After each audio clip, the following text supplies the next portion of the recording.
O Jornal da Alterosa, a partir de agora, em 3 reportagens especiais, vai viajar pela história do café no tempo dos barões e do trabalho escravo, que garantiu fortuna a muitas famílias. Nós vamos destacar uma região que já foi a principal produtora cafeeira do país, o Vale do Paraíba. É a área em torno do rio Paraíba do Sul, que nasce em São Paulo e passa pela divisa de Minas com o Rio de Janeiro antes de desaguar no oceano. O lado mineiro desse tempo guarda palacetes rurais e distritos históricos, onde marcava ponto gente importante da sociedade, mais de um século atrás. A primeira reportagem da série sobre essas heranças do café mostra que o tempo das fortunas se foi, mas deixou marcas como numa igreja feita por escravos. O Brasil produz hoje 25 milhões de sacas de café. O estado de Minas Gerais é o maior produtor do país, responsável por quase 45% da safra nacional. As primeiras lavouras mineiras surgiram no século XIX. Com a decadência da mineração, o café se tornou a base da economia no período do Império. O plantio fácil e a mão de obra escrava garantiam aos fazendeiros poucas despesas e muitos lucros.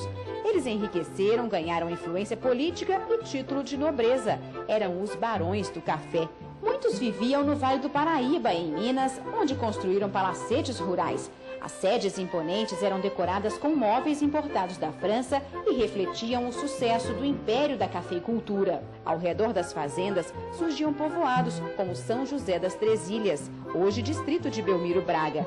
Eles dependiam do ouro verde para sobreviver. O dinheiro do café que sustentava. É um médico, um mercado que tivesse uma variedade de produtos de consumo, um barbeiro, uma loja que vendesse um tecido, uma perfumaria. Isso tudo precisava estar mais perto. Mas a vida nessas comunidades começou a mudar no início do século XX, com o esgotamento do solo e a quebra da Bolsa de Nova York em 1929, que baixou o preço do café no exterior. Muitos fazendeiros do Vale do Paraíba desistiram das lavouras. Sem a riqueza gerada pelas plantações, muitas pessoas se mudaram dos povoados em busca de outra forma de sobrevivência. Era o fim do ciclo dos barões do café. Sem as lavouras, o distrito, que preservou a arquitetura da época dos barões, busca recursos no turismo. Os casarios antigos são tombados pelo patrimônio histórico de Minas Gerais. O sobrado do Barão de São José del Rei, um dos mais importantes da região, se destaca na Rua Antiga. Construída pelos escravos com blocos grandes de pedra, a igreja matriz data de 1878.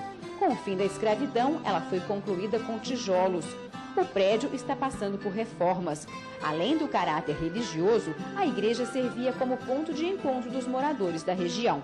São festas tradicionais que a gente até hoje ainda conserva. Semana Santa, comemoração de Natal, Ano Novo, casamentos, batizados, eram sempre grandes encontros. Adão é um dos poucos moradores que insistiram em viver no distrito. Ele gostaria que o café voltasse a garantir empregos e desenvolvimento a São José. Tinha mais gente nas fazendas, né? Tinha mais colônias. E agora, fazenda não tem pouco colônia, tem 2, 3 só. Você gostaria que o café voltasse? Ah, queria. Por quê? É o movimento, né? O lugar, né? Mas café não volta, não vai, né? A escravidão foi proibida no Brasil em 1888. Atualmente, a região sul é a principal produtora de café em Minas Gerais. Amanhã nós vamos conhecer uma fazenda que já teve 750 escravos e agora não tem nenhum funcionário. A prova dos velhos e bons tempos é a sede com mobiliário importado, quase perdido pela falta de dinheiro.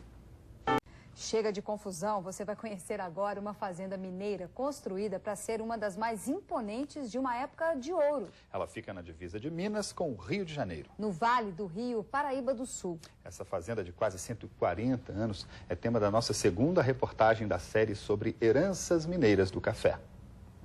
No século XVIII, o Vale do Paraíba, em Minas Gerais, era apenas um caminho para a região mineradora. Com a crise da mineração, o café se tornou a maior fonte de riquezas do país. No Vale, os fazendeiros enriqueceram com o plantio e o trabalho escravo. Eles construíram palacetes no campo. Ainda hoje, a região guarda vestígios dos barões do café.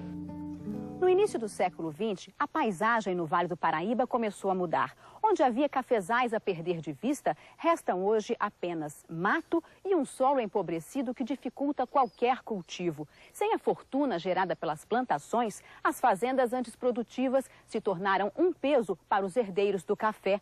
A maioria faliu. Aqueles que permaneceram no campo, hoje lutam para sobreviver e preservar o que restou da herança. Bisneto do Barão das Três Ilhas, Maurício é um exemplo. Depois do café, ele investiu na produção de leite, mas o retorno financeiro foi pequeno. O passado traz boas lembranças, mas o futuro preocupa. Eu tentei plantar café aqui para ver se eu conseguia melhorar essa situação, melhorar a rentabilidade da fazenda. Mas com a dificuldade da mão de obra que nós temos hoje, a mão de obra de hoje não é aquela mão de obra do passado. O futuro é muito preocupante, porque nós não sabemos o que fazer. Ele é o responsável pela Fazenda Boa Esperança, uma das maiores da região. No terreiro, a tulha, onde o café era trabalhado e guardado, foi preservada. A fachada da sede mistura a imponência do passado e a decadência do presente. Do lado de dentro, há móveis importados da França e outras antiguidades raras. Estas lâmpadas são de 1930, de filamento de carvão. O carro de bombeiro é do século XIX. O piso e o teto de madeira são originais da época da construção em 1874. Em vários pontos, o forro caiu. Na capela, característica do período colonial, algumas imagens ainda estão cercadas por grinaldas, oferecidas pelas escravas que se casavam. Com 45 janelas e 22 cômodos, o palacete está aberto a visitantes interessados em história. Mesmo sofrendo com o estado precário de objetos de valor sentimental para a família, Maurício acredita que os turistas vão enxergar além da decadência e ver a importância de preservar o passado. Eu digo, eu não sou o dono. Eu sou o guardião disso aqui. Espero que vocês tenham vindo para ser os guardiões e as guardiãs disso aqui junto comigo.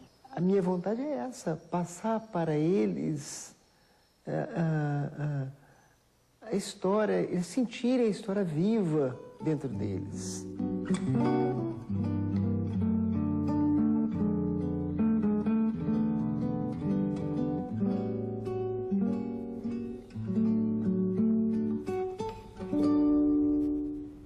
A Fazenda Boa Esperança, que já teve mais de 700 escravos, não é tombada pelo Instituto Estadual de Patrimônio Histórico e Artístico.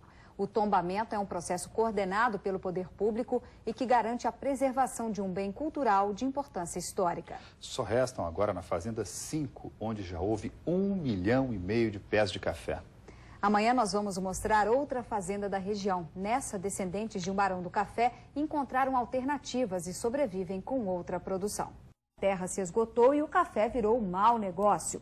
O leite permitiu que uma fazenda do Vale do Paraíba, na divisa de Minas com o Rio, seguisse firme na história. São mais de 140 anos, como você confere agora na última reportagem sobre as heranças mineiras do café. A Fazenda São Gabriel se destaca na paisagem do lado mineiro do Vale do Paraíba. Ela foi construída às margens do Rio Preto em 1861 pelo Barão de São José del Rei. Exemplo da suntuosidade do Império do Café, a propriedade passou por adaptações com o fim da cafeicultura, mas preservou muitos traços do passado. A sede mostra uma mistura de estilos, predominando a busca de harmonia e sobriedade do neoclássico. O pomar e a horta ajudam na subsistência da fazenda. A criação de aves e porcos fornece carne e ovos. No interior, a capela é toda trabalhada em madeira. Um dos salões tem uma galeria de fotos dos barões e dos descendentes. Miriam se orgulha de preservar o que o bisavô construiu e a família ajudou a conservar. Para ela, cada detalhe da decoração traz lembranças. A parte mais alta da casa hoje tem quartos, mas no século XIX servia como enfermaria para os escravos. Velho, mulher, homem, criança, todo mundo adoecia, vinha para cá. Tinha construção de camas, tinha pequenas divisões, a mamãe dizia que até biombos. Entre os hábitos herdados do período colonial está a culinária. As refeições são preparadas no fogão a lenha. Rosa segue a tradição da mãe e da avó como cozinheira. Sempre foi assim, essa coisa assim maravilhosa. A minha avó também sempre trabalhou aqui, minha mãe também trabalhou, sempre fala muito daqui. Mais do que um retrato do passado, a fazenda é um exemplo de herança da época dos barões que permaneceu produtiva. Com o fim das lavouras, os donos investiram por 2 décadas na produção de leite. Como os recursos obtidos eram poucos, eles decidiram criar um laticínio. Em pouco tempo, a fazenda voltou a ser lucrativa. A produção do laticínio é vendida para Minas Gerais e Rio de Janeiro.